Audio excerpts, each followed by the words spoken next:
Bismillahirrahmanirrahim. My dear student, Assalamu alaikum wa rahmatullahi wa barakatuh.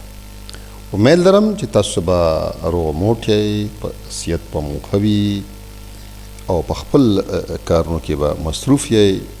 زما رحیم زاده او تاسو په خدمت کې یو فیرا یو نیو لیکچر سره حاضر یم. نن زمونږ چې کوم لیکچر دی correct usage of noun and pronoun in the English sentence. یعنی د انګریزي په sentences کې د noun او د pronoun صحیح استعمال. دا لیکچر چې کوم نن موږ تاسو په وړاندې پیش کوو دا به د هاي سټوډنټانو لپاره هیلپفولي کوم چې د کوم کمپټیټیو ایگزام کې افیر کیږي او دا د لپاره ډېر زیات هیلپفولي. امید لرم چې تاسو به دینه پیدا پورته کوي. راځي خپل لیکچر طرف ته ځو.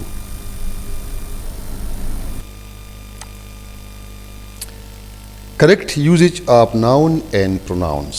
Countable and uncountable nouns. Countable nouns, those nouns which can be counted are called countable nouns. Asana khabar da چې کوم د کوم nouns مونږه شمیره کولی شو نو هغې ته مونږ چې دی countable noun وایو. They have both singular and plural form. د دې singular او plural form چې دی واحد جمع د دې جوړېدی شي. And we can use a or n with them or this among a definite pronoun a or n استعمالولی شو. For example د دې مثالونه یو څو ما راغستي دي book book شو books flower flowers dog dogs apples apples chair chairs وغیرہ. او uncountable noun د هم ښه آسان څیز دی د کې څه خاص مشکل نشته دی. Those nouns which cannot be counted are called countable uncountable nouns. کم nouns چې د هغې موږ شمیره نشو کولی هغه موږ په شمیر کې نشو راوستی شمیره یې ممکنه نه وي هغې ته موږ uncountable noun وایو. They are usually singular and do not have a plural form. دا عام طور singular شکل کې وي او د دې سره د دې plural form نه وي. We cannot use a or n or number with them. منګه د سره indefinite pronoun a او n نشو استعمالولی یا سره نمبر 1 2 3 وغیرہ نشو لګولی. Instead we can use words like some, a little, a lot of, a piece of. خو د دې په ځای باندې منګه چې دی داسې الفاظ لکه دې سره منګه some استعمالولی شو a little استعمالولی شو a lot of,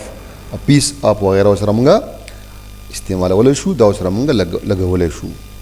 For example, news, advice, information, furniture, luggage, work, business, weather, traffic, scenery, paper, soap, bridge وغیرہ.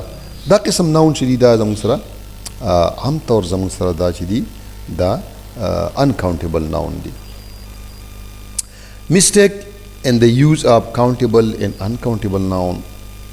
دا څو مثالونه ما درکړي دي چې په دې کې به موږ ته څه لږ ډېر آیډیا میلاو شي چې یاره موږ د انکاونټیبل او د انکاونټیبل ناون په استعمال کې کم یو مسټیکس موږ کوو کم غلطیانې موږ کوو. دا زموږ سره یو سینټنس دی هی ګیو می ان ایډوایس. نو دا انکریکټ سینټنس دی ځکه چې په دې کې موږ ایډوایس چې د سره موږ ان لګولی دی او ایډوایس چې دی دا انکاونټیبل دی دې سره ان نشي لګېدی. دی کریکټ سینټنس چې دی هغه زموږ سره دا شو چې هی ګیو می سم ایډوایس موږ لګولی شو یو سره موږ سم لګولی شو آر ا پیس اف ایډوایس چې دی یو سره موږ پیس اف لګولی شو دا به ټیک شي. دویم زموږ سره سینټنس دی د سینریز هیر آر ویری ګډ. په دې کې چې کومه مسټیک دی نو سینریز موږ اخیستی دی یعنی دا پلورل د سینری چې دی پلورل شکل نشته دی دلته موږ سینر اخیستی دی سینریز اخیستی دی. لہذا دا څه پکار ده دا پکار ده سینری او ورب سره بیا سینګولر واخلي نو دا زموږ سره شو د سینری هیر از ویری ګډ. دا زموږ سره کریکټ سینټنس شو. دریم زموږ سره سینټنس دا ما راغیستی دی د نیوز آر ناٹ ګډ. دلته کې نیوز چې دا موږ په فلورل شکل کې اخیستی دی او موږ سره فلورل ورب لګولی دی. لہذا دا په دې ځای کې دا غلطي ده. دی صحیح کریکټ دغه چې دی سینټنس بشي د نیوز از ناٹ ګډ. نیوز به موږ په سینګولر مینینګ کې اخلو او دې سره مونږ چې دی سینګولر فارم اف ورب لګو دا د موږ سره چې کوم بل سنټنس دی د فرنیچر ان د روم آر بیوټیفول دلته کې فرنیچر په پلورل فارم کې په پلورل معنی کې اخیستل شوی دی لهذا دا غلط دی موږ سره دلته پلورل ورب لګولی دی دې سره سینګولر ورب پکار دی که چې دا سینګولر مینینګ ورکوي لهذا زموږ سره به کریکټ سنټنس دا شي چې د فرنیچر in the room is beautiful دا به زموږ سره ټیک سنټنس شي the use of possessive or genitive case کله چې زموږ سره په یو سنټنس کې یو ناونس ملکیت ښیي پوزیشن ښیي نو دې ته موږ possessive یا جنیټیو کیس وایو د دې څنګه استعمال دی نمبر 1 name of living thing and personified objects possessive به همیشه د living thing سره راځي د جاندار څیزونو سره به راځي او personified object هغه څیزونه دي کم څیزونه چې موږ هیومن کریکټر انساني خصوصیات کم شي له موږ ورکو نو هغې ته موږ personified object وایو عام طور دا په پویټرۍ کې ډېر استعمالیږي دا ټرمز For example, Ali's wife, Adnan's pen, women garments, dog's legs, cat's eyes. یہ ټول سره منګه ټول لیوینګ سیزونه دي منګ سره اپاسترافي اس چې دی پوزیسیو کیس دا دا سره موږ لګولې دی دارنګه زموږ سره دا زموږ سره پرسنیفاید سیزونه دي ناون دي لکه نیچرز لا شو فارچونز سیک شو پاکستانز هارت ډیوټیز کال نو دې سره موږ د جنیټیو کیس اپاسترافي اس لګولې شو with certain phrases او منګه چې د جنیټیو کیس پوزیسیو کیس اپاسترافي اس چې د منګه د باس phrases سره باس specific phrases دی په انګریزي کې چې دغه سره منګه دا لګو لکه for example for goodness sake for conscience sake at his fingertips to my heart's content etc. Our third number with the noun of space or time denoting an amount of something. The space or the وخت کم چې موږ ته noun space ښیي یو پیریډ راته ښیي یا ټایم راته ښیي او هغه چې د یو شي مقدار ښیي په دې طریقه باندې نو هغې سره موږ هم چې دی پوزیسیو کیس لګو لکه a day's work یعنی د یوې ورځې کار دا د موږ ته یو خاص ټایم ښیي یو خاص ټایم پیریډ ښیي a hand's breadth an year's time etc. چې دی دا په دې شکل کې موږ د دې سره apostrophe s لګو یا possessive case لګولی شو when two nouns and the possessive case are in the apposition that is added apostrophe is added to the last only کله چې دوه ناون د یو بل سره په اپوزیشن کې نو د هغې سره موږ اپاسټرافي اس لګو د آخري ناون سره به اپاسټرافي اس لګي اپوزیشن څه ته ویلی شي when two nouns refer to the same person thing or idea کله چې دوه ناون یو کس ته یو څیز ته یا یو خیال ته هغه اشاره کوي نو دغه ناون چې دي ته موږ وایو دا ناون په اپوزیشن کې دي نو په دې کې به موږ په آخري ناون باندې اپاسټرافي اس لګو فار ایگزامپل this is my uncle the engineer office دلته چې د انکل او انجینیر یو کس دی لکه انکل هم دی او انجینیر هم دی لہذا دا انکل او انجینیر چې کوم دوه ناون دي دا د یو بل سره په اپوزیشن کې دي لہذا موږ به د آخري ناون سره اپاسټرافي اس ولګو په دغه طریقه دا بل مثال هم دی my brother Salim's watch نو موږ په آخر کې د سلیم سره اپاسټرافي اس لګولی دی Fifth number, when one noun is qualified by two possessive nouns, both must have the possessive sign unless joint position is indicated. کله چې د یو ناون سره یو ناون qualified شي د یو ناون سره دوه نور ناونز راشي نو که چېرې پس که دغه دوه ناونز ځان له ملکیت ظاهروي دی وشي نو بیا به چې دی په هغو باندې ځان له موږ اپاسټرافي اس لګو کو چې دغه جوائنٹ مشترکه ملکیت ظاهري بیا به مونږه په یو باندې یعنی په اخیر باندې بیا مونږه چې د apostrophe s مونږه لګاو لکه نمبر 1 مثال دی د سره کینگز اینڈ کوینز جرنی ټو اس ا دلته د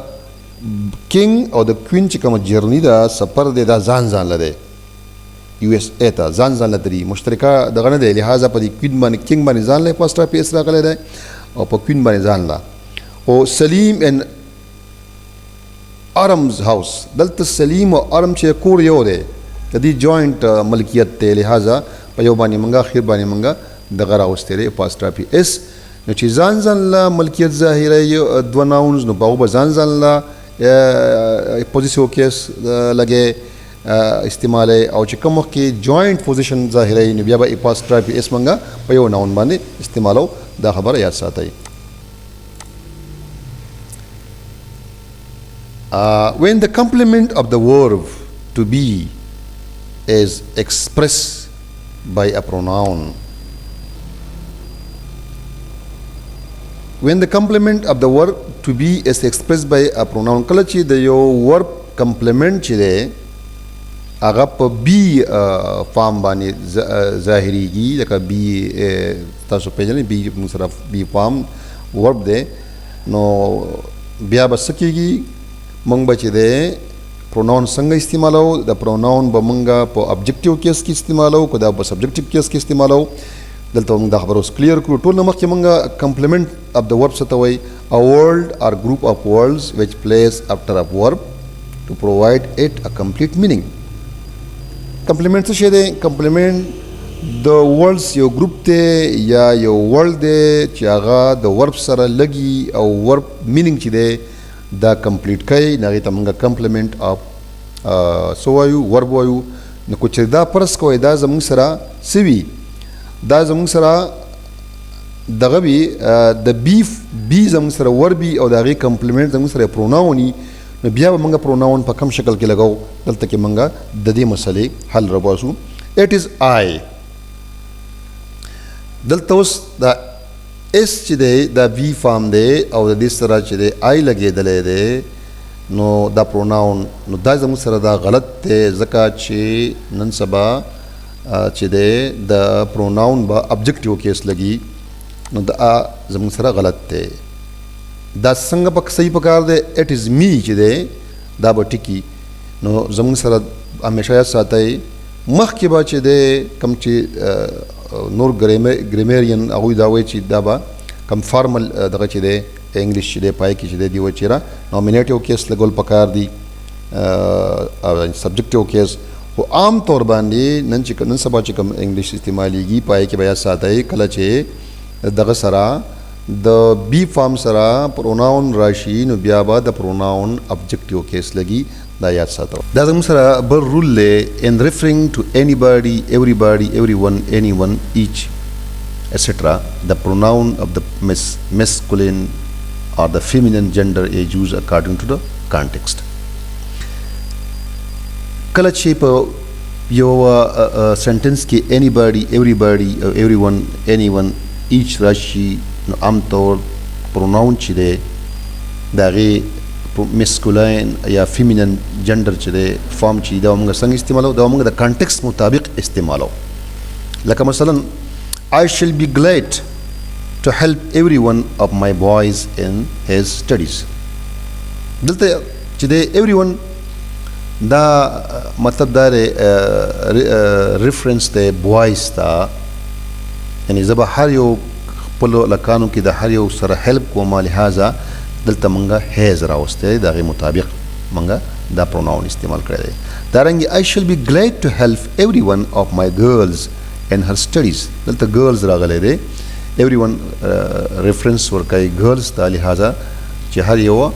چې دی جنۍ د دې نه مراد دی دلته مونږه هر استعمال کړی دی دې کې بیا لږ ایکسپشنل کیس دا دی چې but in present day English anybody everyone etc are often followed by a plural pronoun they them their when the sex is not determined خو بیا نن سبا چې کوم انګلیش استعمالیږي او په کومه پرس کا په یو سنټنس کې anybody everyone او چې د ایچ وغیرہ داسې الفاظ راشي نو بیا به عام طور د هغې نه بعد موږ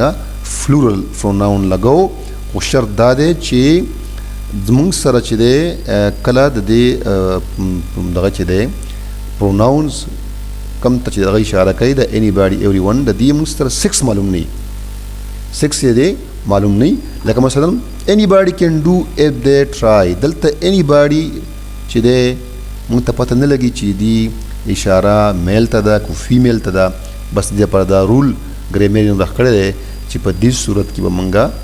فلورل پروناون استعمالو دلته کې د استعمال شوی دی anybody can do it if they try دارنګه په دغه طریقه باندې everyone run as fast as they could دلته چې دی د استعمال شوی دی چونکې په دې کې موږ ته د 6 پته نه لګي چې را د دې نه میل مراد دی کو فیمیل مراد دی لہذا د استعمال شوی دی دا رول یاد ساتئ بل رول دی the indefinite pronouns one should to be used throughout if used at all کله چې په یو سنټنس کې دا indefinite pronoun one راشي نو دا بیا موږ په تمام سنټنس کې استعمالو لکه څنګه one cannot be too careful about one says دلته چې one راغی نو بیا بدلته one راځي دلته موږ هی نه لګاو بیا دارنګه one does not like to have one's words doubted نو چې کله په یو سنټنس کې indefinite pronoun one راشي دا به throughout the sentence بیا استعمالیږي په دې کې موږ بل pronoun نه لګاو دا رول یاد ساتئ ځان سره نوٹ کړئ دا بل زموږ سره دا رول دی چې anyone should be used when more than two person or things are spoken of کله چې موږ د دو یا دو کسانو نه سیوا سیزونو یا د اشخاص په باره کې خبره کوو نو موږ د دې لپاره anyone به استعمالو یعنی موږ دو یا دو نه سیوا سیزونو یا د اشخاص په باره کې دغه مینس کې موږ کمپیریزن کوو یا خبره کوو نو موږ بیا anyone استعمالولی شو لکه څنګه she was taller than any one of her 5 sisters یعنی هغه دنګه ده په خپلو 5 خویندو کې د هر یو نه نو دلته کې به موږ anyone راغی چونکې دلته د 5 فیګر دی لہذا موږ anyone بدلته استعمالو each either and neither are distributive pronouns each either او neither چې دی دې ته موږ distributive pronoun وایو calling attention to the individuals forming a collection and must be followed by verb in the singular form دا each or either and neither دا موږ distributive pronoun دي دا مطلب دا دی چې reference ورکوي individual ته افرادو ته forming collection کوم نه چې هغه جمع راغ شوي نو دا به یاد ساتئ چې دې نه به همیشه چې دې سره به موږ سینګولر فارم اف د ورب لګو به دې سره لګي ولې دې نه مراد په یو جمع کې یو کس دی لکه ایچ ایدر ان نیدر چې کله راشي نو دا به موږ ته په جمع کې په ډېرو کسانو کې یو کس ته اشاره کوي نو لہذا دې سره به سینګولر فارم اف د ورب لګي دا رول یاد ساتئ مثلا زموږ سره چې ایچ اف د scholars each of the scholar has done well دلته چې د scholars collection دی خو دلته each راغی نو په دې کې scholar کې دا هر یو کس ته ځان ځان له اشاره ده سنګل کس ته اشاره ده لہذا دې سره به چې دی همیشه سینګولر فارم اف د ورب راځي نو دې سره has راغلی دی دې سره به have نه لګوئ دارنګې neither of them has invited to the party دلته هم زموږ سره دلته مراد چې دی چې په دې کسانو کې یو کس هم پارټۍ ته نو انوایټ کړی لہذا دلته به دې سره هم سینګولر ورب هیز موږ لګولی دی دلته به هیو نه لګوئ either of the roads leads to the railway station په دې روډونو کې هر یو روډ چې دی هغه ریلوے سټیشن طرف ته ځي لہذا دلته هم تاسو خیال وکړئ لیډز استعمال شوی دی سینګولر فارم اف د ورب استعمال شوی دی Be careful to use who nominative and whom objective. دلته به خیال ساتئ تاسو په who او په whom کې who چې دی د همیشه د nominative کیس یا subjective کیس په طور په سنټنس کې استعمالیږي او whom چې دی د همیشه د objective کیس په طور استعمالیږي په سنټنس کې.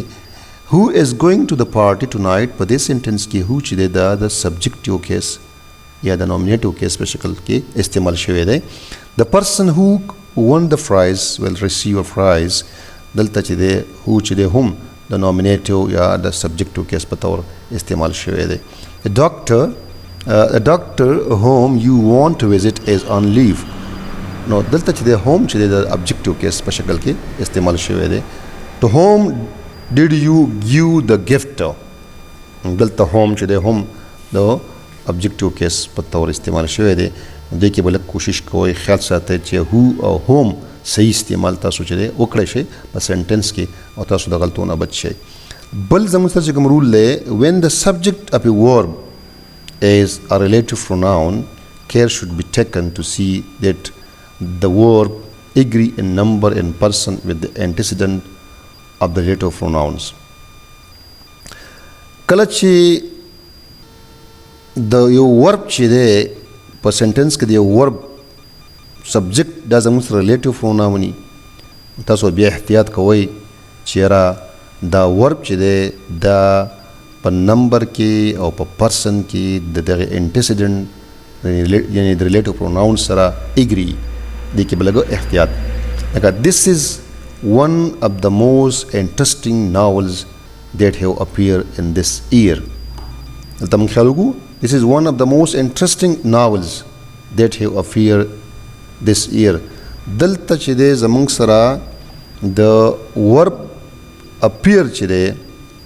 د ورب have چې دی د دې انټیسیډنټ زموږ سره ناولز دی ون نه دی ناولز دی لہذا د دې مطابق پلورل دغه چې دی ورب استعمال شوی دی have استعمال شوی دی. په دې بل سنټنس کې he is the cleverest boys that have passed through the school. دلته د have چې کوم انټیسیډنټ دی هغه boys دی هغه چې دی cleverest boy هغه نه دی لکه he نه دی نو دلته به د boys مطابق چې دی have استعمال شوی دی په پلورل فارم کې boys پلورل دی لہذا دلته سره پروناون چې دی هغه ورب چې دی هغه پلورل راغلی دی. دې کې به لږ تاسو احتیاط کوئ چې را پرس کا په یو سنټنس کې د یو ورب دغه چې دی سبجیکټ ریلیټیو پروناون راشي this that وغیره وغیره دا چې کوم څیزونه راشي نو بیا به تاسو ګورئ چې را دا ورب دا غي ریلیټیو پروناون د پرسن د نمبر سره اګری وي نو دا به کوشش کوئ چې دا اګری راشي او سنټنس ته صحیح شي. sometime a pronoun is inserted where it is not required. بعض وخت په سنټنس کې مونږه یو پروناون ولګو خو د هغې ضرورت نه وي نو دا مونږ دپاره یو ګرامیټیکل چې د غلطي راتلی شي. مثلا the applicant being a householder he is entitled to a vote. دلته دا هی چې دی دا زموږ سره اضافي لګېدلی د دې څه خاص ضرورت نشته لهذا که مونږ دا سنټنس داسې ولیکو the applicant being a householder is entitled to a vote دا به زموږ سره یو کریکټ سنټنس راشي یو یو یو چې دی صحیح ګرامیټیکل سټرکچر راشي. A noun or a pronoun in the possessive case should not be used as the antecedent to a relative pronoun. کله چې یو noun یا pronoun په یو سنټنس کې په possessive case کې استعمال شي نو دا به بیا موږ د ریلیټیو پروناون د انټیسیډنټ په طور باندې نه استعمالو. زموږ سره یو سنټنس دی جانز بک which he lent to his friend is on the table. د کې اوس کنفیوژن دی چېرې دا فرینډ چې دي دا فرینډ د جان فرینډز دي که دا د هیز فرینډ دي دلته لږ کنفیوژن دی لہذا دې نه موږ د هیز لرې کړو. جان بک which he lent to a friend is on the table دا زموږ سره کریکټ سنټنس شو.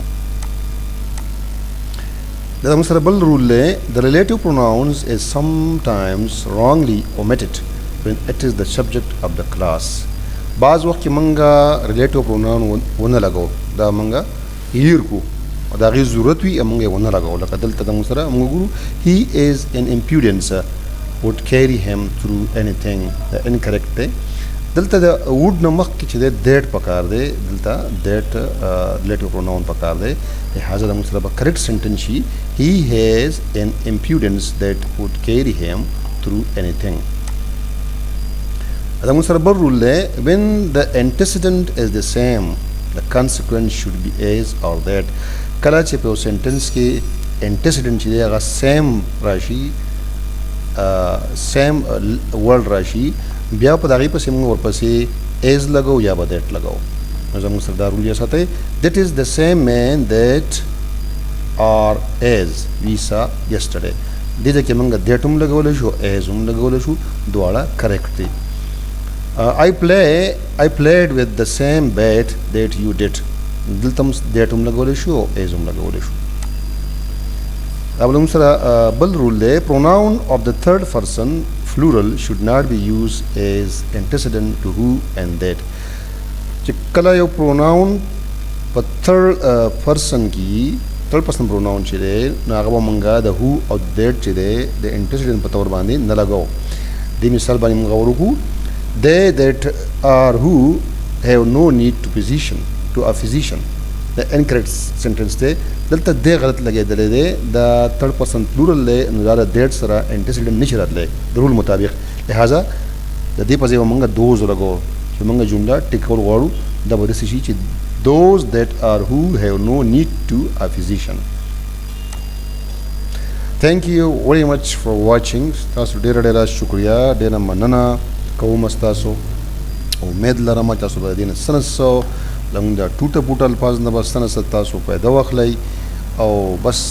زموږ دا چینل دا بالکل په انیشیل سټیج کې دی لہذا تاسو ټول ته ریکویسټ کوم چې زموږ دا چینل سبسکرایب کړئ په دې باندې کمنټ وکړئ او زموږ سره خپل چې دی خپل چې دی سټیټمنټ او کمنټس شیر کړئ ډېره مننه ډېره شکریه الله حافظ